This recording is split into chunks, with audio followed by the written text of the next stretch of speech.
As promised, we have the South Austin Moonlighters in the studio. So glad to have you guys. Hey. Lonnie Trevino Jr., Hello. Chris Beall. Just drove down today. Yeah. 35? Yeah, of course. I'm sorry. No, it's all, it's a part of living in Texas now. Touring the parking lot sections of I-35, yes. That's great. One of my first questions, do y'all live in South Austin? Well, Not anymore. Yeah, neither one of us, but our other guitar player, Hunter St. Marie, he lives Yeah. in South Austin proper. And then Daniel James lives way south Austin. It's a little subdivision called San Marcos. Yes. Well, I understand it's all going to be one all one gigantic thing, city Yeah. sooner or later. Well, the name didn't come from where we lived. It was where the band started, and that's at the Saxon Pub in South Austin. Tell me about the Saxon. The Saxon Pub is a world-class live music venue.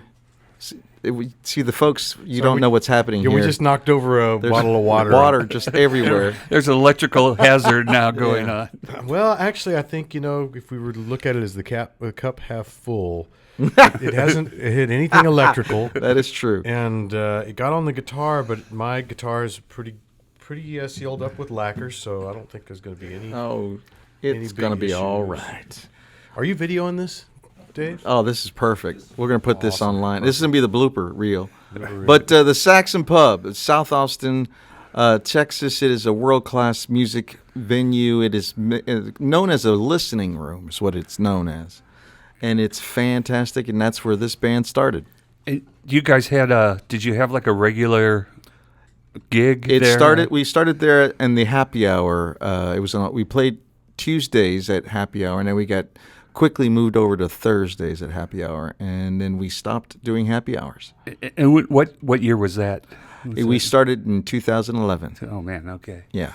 A friend of mine who lives there said I should ask about the place almost closing down in 2015. Do you know anything about that? No, they weren't going to Yeah. close down. They were going to move locations.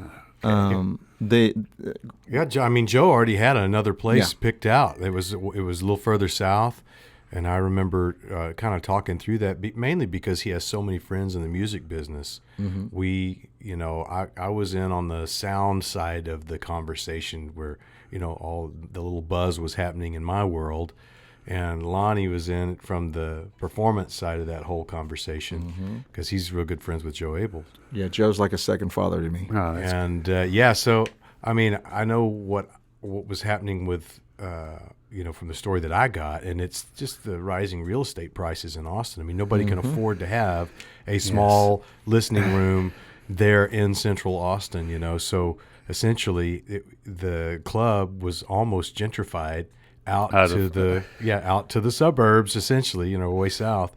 But the story goes that Keller heard what was happening, that they were, doubling or tripling, I think, even the It was rent ridiculous. on the place. Whatever it was. There was no way to create a business model that would make that work for that kind of venue. And so Keller stepped in and bought the property.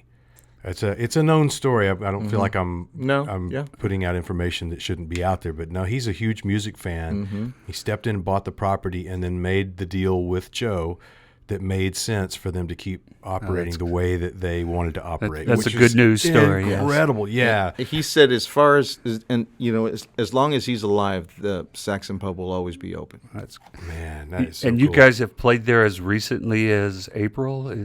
I believe so. Yeah, I think that was Yeah, our that last was the show last there, show yeah. there. Nice. That was a good one.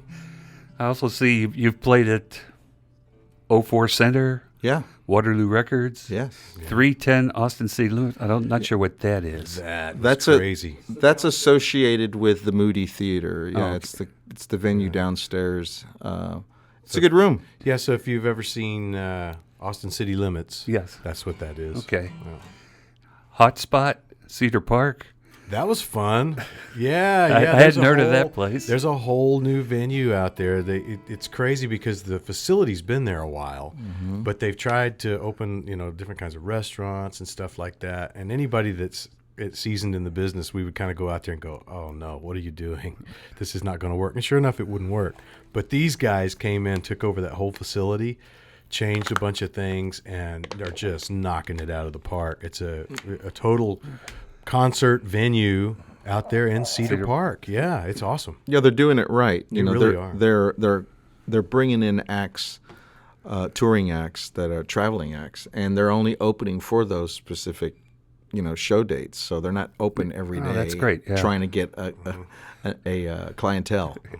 And it's not too large where they can't have somebody, 3 or 4 nights a week. They can do that. So I don't think I've covered every place you played in Austin. Do you have a favorite spot of the places you played in Austin? They're all great. Yeah, anywhere there's a lot of people. Yeah, that's where we really like just to love be. to play music, man. Yeah. Okay. There's the Continental Club's kind of more of a rock room. So it's fun to do the rock thing in that room. Saxon Pub is like Lonnie said, a little more of a listening room, so we can focus on the songwriting aspect of the band, the harmonies and that sort of thing. It's fun to do that.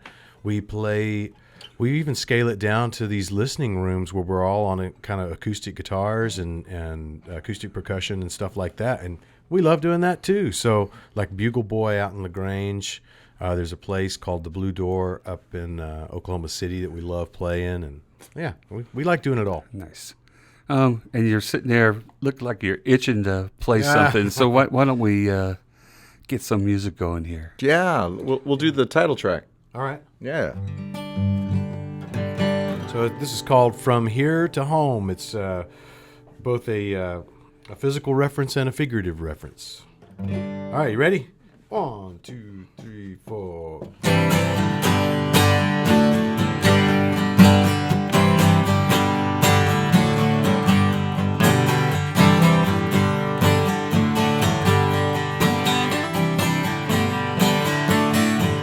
Got the blues down in my pocket. Got a song above these wheels. Driving off into the sunset. Just the sound of 2 tons of steel. Or maybe it's true, it's where your heart is. Up in a high rise or down on the ground. Where home is the sunshine inside, but it's hiding behind the clouds on our trip around. 'Cause it's a long way from here to home, making the miles on the wheels of a song. Another town, I'll be moving on. It's a long way from here to home, such a long way from here to home. Hey.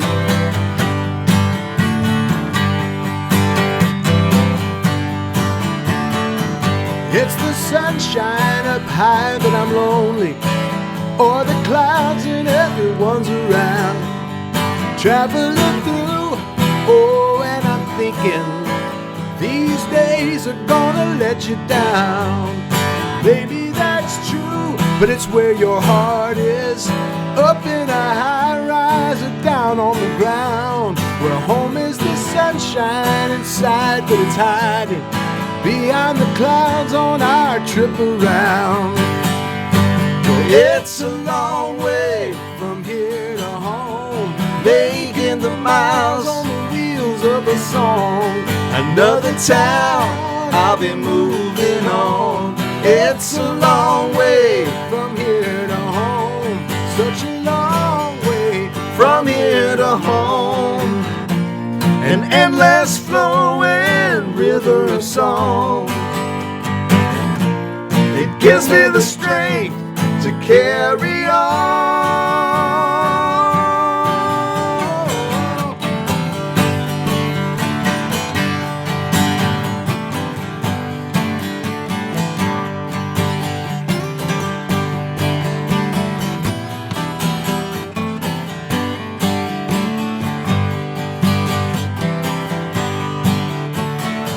Got the blues down in my pocket. Got a song above these wheels. Driving off into the sunset. Just the sound of 2 tons of steel. It's a long way from here to home, making the miles on the wheels of a song. Another town, I'll be moving on. It's a long way From here to home, such a long way from here to home. It's a long way from here to home, such a long way From here to home, a long way. It's a long way, a long way. It's a long way. Excellent. Yes. Yeah. That's Chris and Lonnie from the South Austin Moonlighters. And I hope it sounded as good on your radios as it sounded here in the studio, because that was too. just Yes. wonderful. That was the title song from your new album. Right. This album just came out, and I like it. We play it here all the time. Amen to that. It's your third studio album, right? You had- It's you- the fourth you- studio album. Okay. You had Burn and Shine, Yeah. Yeah. 2016, Travel Light. Burn and Shine was 2014, I think, 2013. Somewhere around there. Yeah, somewhere in there. And then we had a record in 2016 that we did ourselves that was pretty well received in the Texas market, and that was Ghost of a Small Town. Okay. Is that on your list? It's not on my list. Ah. It's not on Spotify either, right? Oh, It is yeah, on it should be. Spotify. Okay. Yeah, it's yeah. got a Year of December's on there. I'll Be Coming Home was a track that got played a lot too. And then Travel Light, and on down your list to where we are today, From Here to Home. And, well, I cheated a little bit and watched your interview with Jim Beall. And yeah. first, I found out that you had no relationship to him. I was Isn't that crazy? wondered if you were. I'm sure that way back, there's some kind of connection there because we have the same last name. Kissing cousins. Wait a But minute. in that interview, you talked about the producer of your last album, Yeah. Anders Osborne. Anders Osborne. Yeah, yeah. And now this one, you've got a new producer. Someone I'm familiar with more is Steve Berlin. Steve Berlin, Yeah. who is known for being Los Lobos, Right. And producing a lot. of Raul great Malo, records. Los Super 7, There you go. Dave Alvin, There the you go. Blasters. How was it? Yeah. How was it working with him? How'd you guys get connected with Steve Berlin? Well, We asked him. Yeah. I walked up to him and said, "Hey, I'd love for you to work with the South Austin Moonlighters," and he said, "Okay." Oh man, send me some stuff. easy as that. Well, he's a music fan, I think that was what was the strong connection between Anders, what he was after when he produced, and Steve Berlin, what he was after when he produced. They had different methodology to accomplish the same type of goal because they are music fans. I mean, they love music. So it was a really good fit for us because that's really why we do what we do. I mean, it would make no sense for us to be doing this like from a business standpoint or anything like that at our stage in life, but it's because this is what we love to do and what we know how to do, and that's the way Steve and Anders both are. And we're kind of a big deal. Hey, I'm not sure if you know. we're trying to promote how big a deal we are, and everybody just Well, we think you are. So. well, thank you. What are some noticeable differences in their approach? We were working with Anders. We were at a point where we didn't really understand that being a little too polished and too tight could really take away from the connection in a song, And Anders was really schooling us on, just kind of letting it go and he would always try to keep us on, on one foot or the other instead of real stable. Mm-hmm. He would take a song, go, yeah, it sounds good the way you guys are doing it, but try this, do this. We're going to move it up a half step and play halftime, and we're going to drop out that middle chorus. And then he'd re-roll it, 2, 3, and, and it kept us really on our toes. We had to Pay attention. Yeah, we had to just kind of lay down what we thought right there in that moment. And that's really what he was trying to do with that record. And you can hear it. You can hear a just the right amount of rawness, I think, in that He was record. reminding us of all our favorite albums that we grew up listening to all have mistakes in them. They all sound very loose. They're speeding up.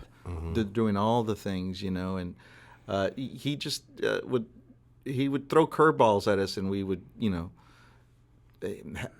hoping that we had a base hit, and when we would go like, okay, I think we've learned it now. Can we record it? And he was like, no, I think we got it. We're done. We'd We'd be ready to go in and overdub the vocals, and he'd be like, no, man, that was great. You don't need to change anything. Yeah. Well, that's something I remember from the last interview. You said you had very few overdubs on that album. How about this one? Yeah.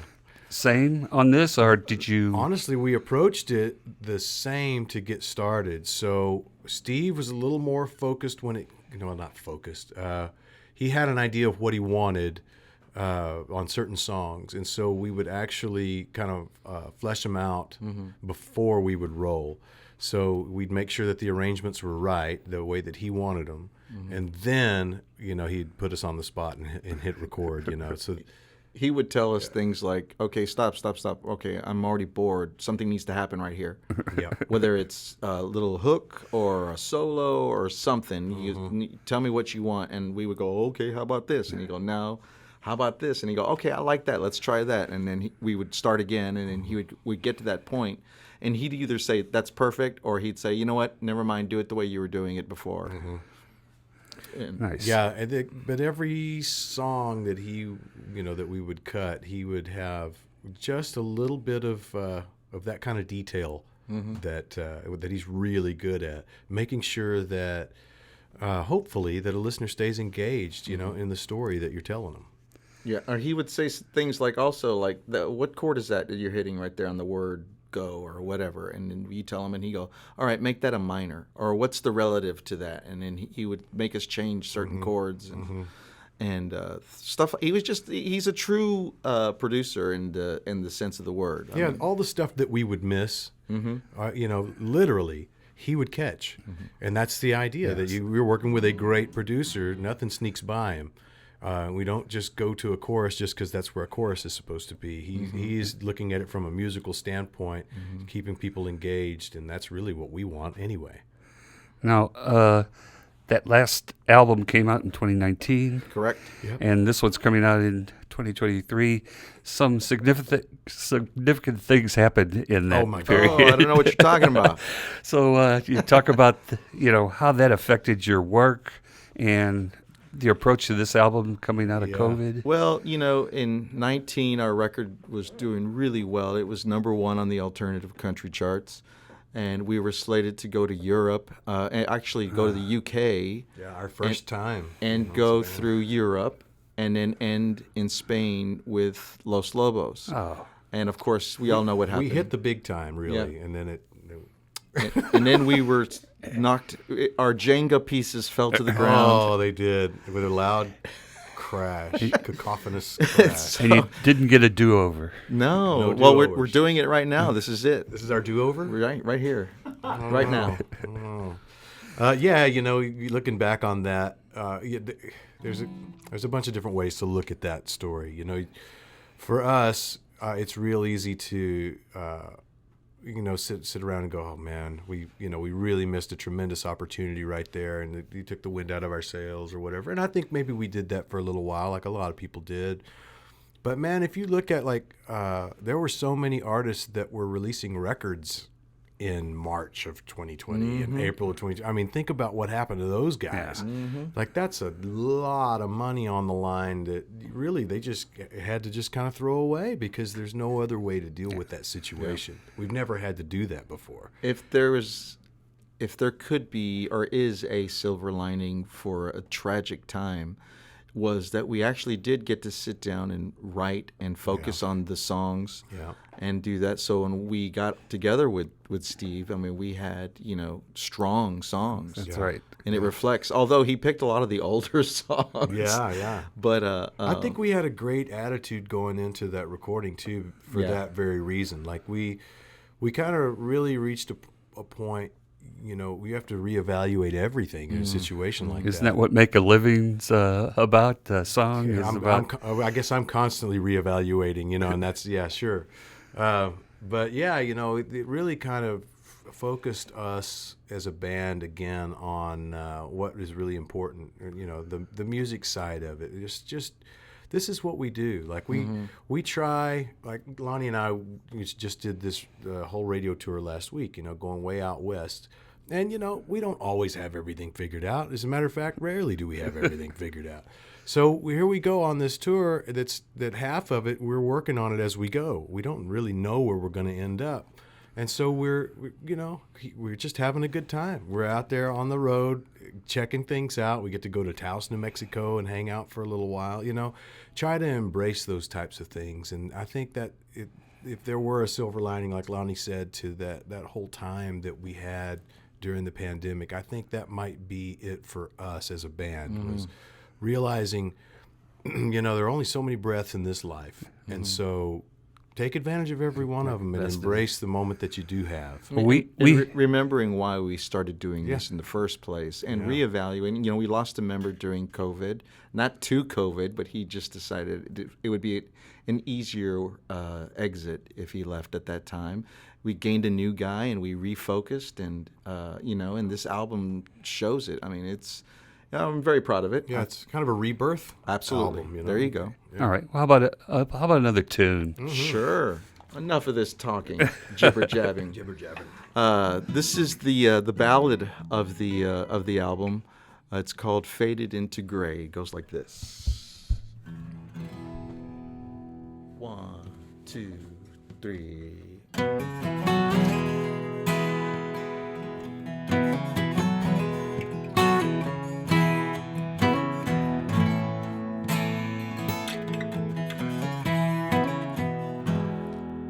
In the singing of the sea, in the current carried on into the deep death and life, day and night, in the turning of the tide, in the rhythm of the waves under the sky, dark and light, black and white.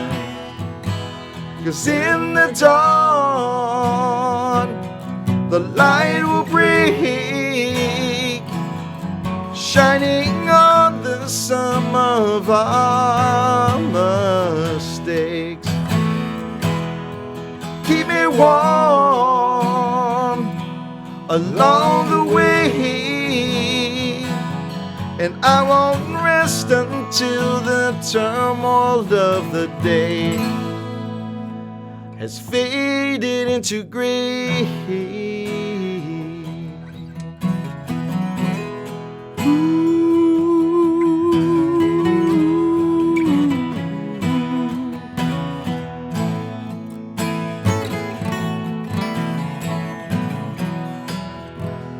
When the words won't find a way, treading lightly in my thoughts, what do I say? Love and hate. It's not too late. And dig my feet into the sand. The world is shifting as I try, making my stand. Wrong and right, black and white. 'Cause in the dawn, the light will break, shining on the sum of our mistakes. Keep me warm along the way, and I won't rest until the turmoil of the day is faded into gray.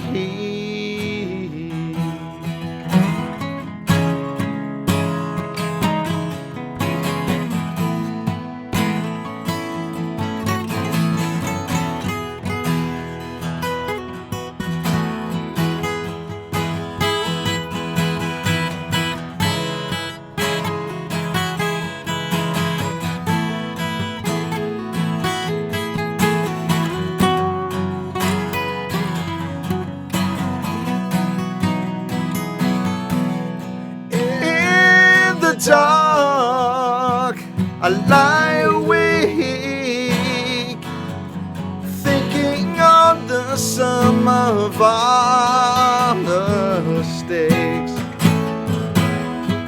Keep me strong along the way, and I won't rest until the turmoil of the day is faded into gray.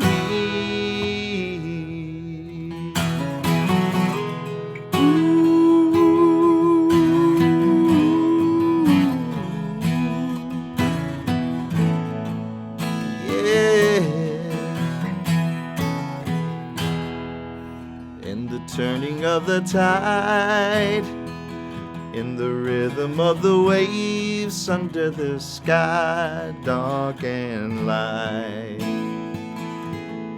black and white.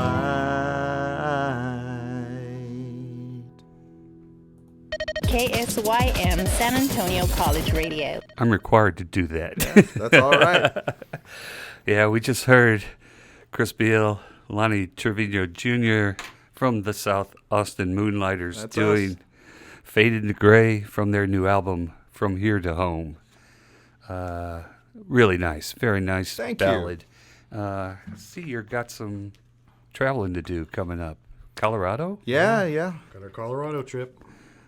Sounds like fun. It's going to be good, yeah. You know, maybe you picked a good time of the year to do it. You know, I'm telling you, I don't know that there's a bad time in That's Colorado. true. I mean, it gets cooler as you go north, theoretically. But yeah, but also, again, because of the pandemic and whatnot, we really enjoy being together and playing, and we don't mind being stuck in a van with each other for a couple of weeks. Some bands, that's tough. It is, yeah.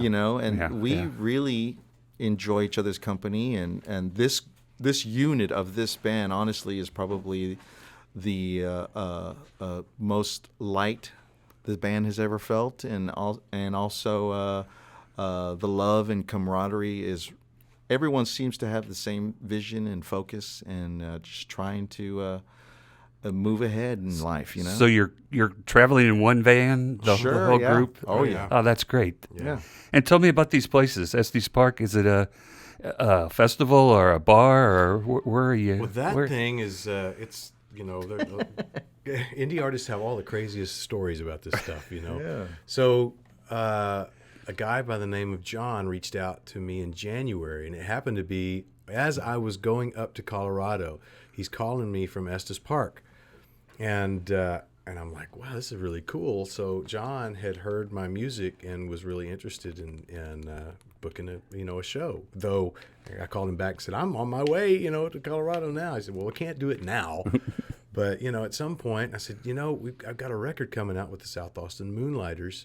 If you like, my stuff, you ought to check that out and see what you think. So he checked out the record or the couple songs that I sent him off the record, and really loved it. So anyway, so he's got this series. It's a concert series in Estes Park, which is a beautiful, beautiful place if you've never been. It's called Listening at the Legion. And so they have this really nice Legion Hall there in Estes Park. And so during the summers, John puts on this summer concert series. I think it's once or twice a month. And it's always on the same night, so everyone knows this is what you do in Estes Park. Neat. I I think it's a Wednesday night. So anyway, we coordinated with the other dates that are on the calendar, so we had to coordinate with Telluride. Telluride has a summer concert series as well.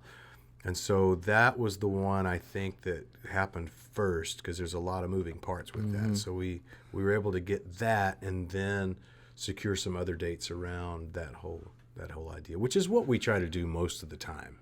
They call it an anchor date. Yes. It's got to have some type of substantial property to it, and so that's kind of what made the whole thing work. 3 dates. That's nice. Yeah.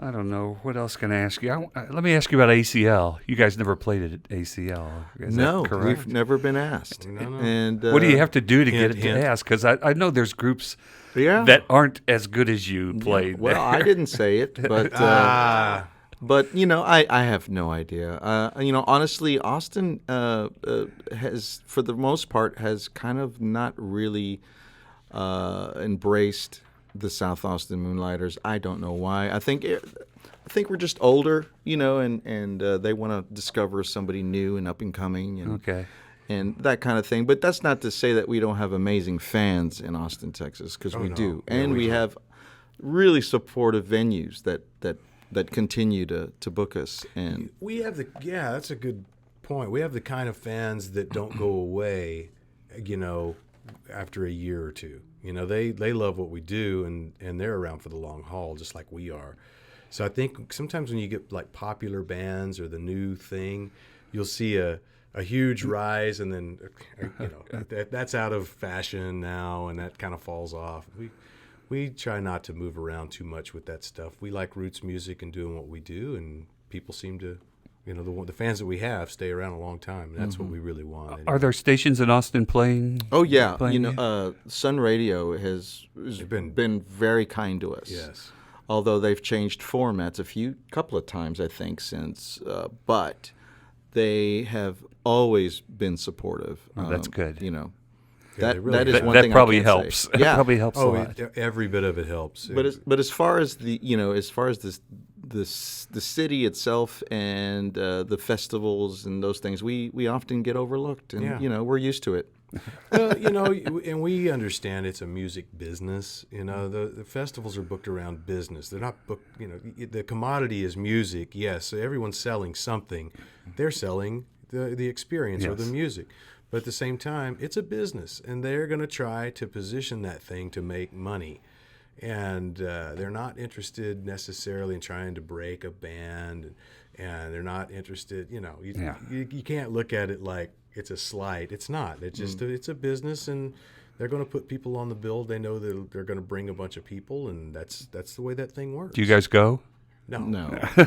I think I did the last time I went because Weezer was playing. Okay. And it was one of the coolest experiences of a lifetime.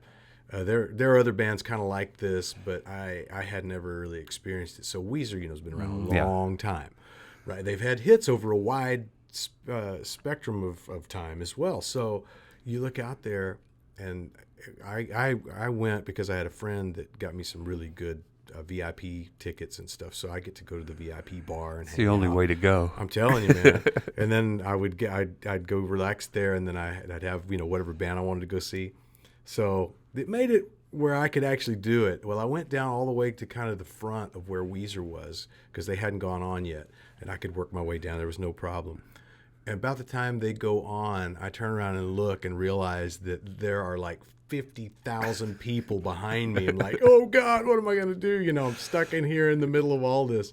What was crazy, sorry to go on a long rant about this, but what I loved about that experience was the fact that there were so many people in that audience of different demographic. I mean, there were old people, there were young people, there were punks, there were nerds, it's just like every type of person you could possibly imagine was there along with little old me sitting there by the sound booth. Like, I just thought, man, this is a really great musical experience, because of that.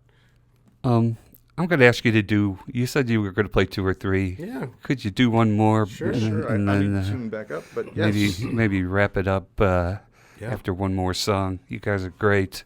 Cool. What you going to play? We had another single called "Box of Memories" we could do. Or we could do "Make a Living" if you wanted to. What one do y'all want to hear? I like "Make a Living." "Make a Living." All right, let's do that one. Tell people again who you're talking to. Okay. One more song from the South Austin Moonlighters, who are generous enough to come in and visit our humble studio today. Oh, yeah, we love this place. Oh, it's always our pleasure. Yeah, we'll hit a coffee shop down the road here in a minute. We won't make it to the record store. I think they close at 6. maybe we'll make it. And then there's a music store down the street that we like to. So it's like we just kind of plan it out, you know. Make a day of it. That's right. Thank you for including us in your day. Yeah, man. Oh, my goodness. The pleasure is ours, like I said, and thank you so much for what you guys do, honestly.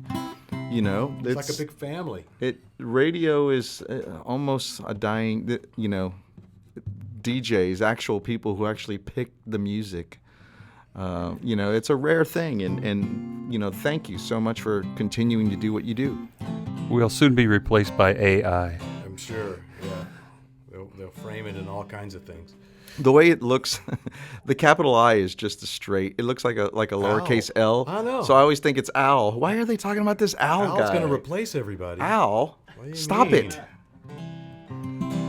All right, We should copyright that. Al. We're going to come up with our own version of AI called Al. All right, ready? Yay. Make a Living off of the From Here to Home record that we just put out.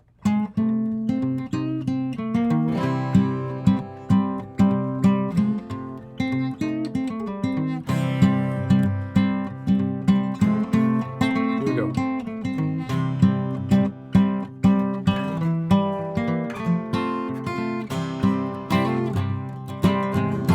Down and out and overwhelmed, lying face down on the floor, left alone to raise a family. She's trying to make a living on her own. Childhood pictures fill the hall, haunted by her father's ghost. All those years in apparition, while he tried to make a living on his own. He left her where he found her, then he came back home again. I have tried to see the good in it, but I guess I just don't understand. I'm making a living. I'm making a living. He's got his reasons for departure. He still loves his family. Sends a check to tide him over while he tries to make a living on his own. He left her where he found her, then he came back home again. I have tried to see the good in it, but I guess I just don't understand. I'm making a living. I'm making a living.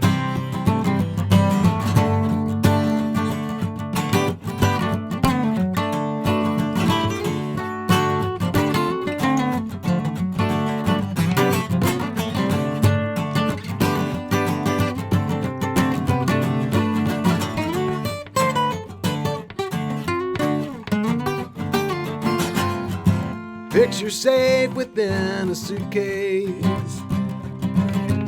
Kiss her cheek before you go. Maybe this will be the last time that I've got to make a living on my own. He's leaving, but he wants to be back home with her again. I have tried to see the good in it, but I guess I just don't understand. Well, I have tried to see the good in it, but I guess I just don't understand. I'm making a living. I'm making a living. I'm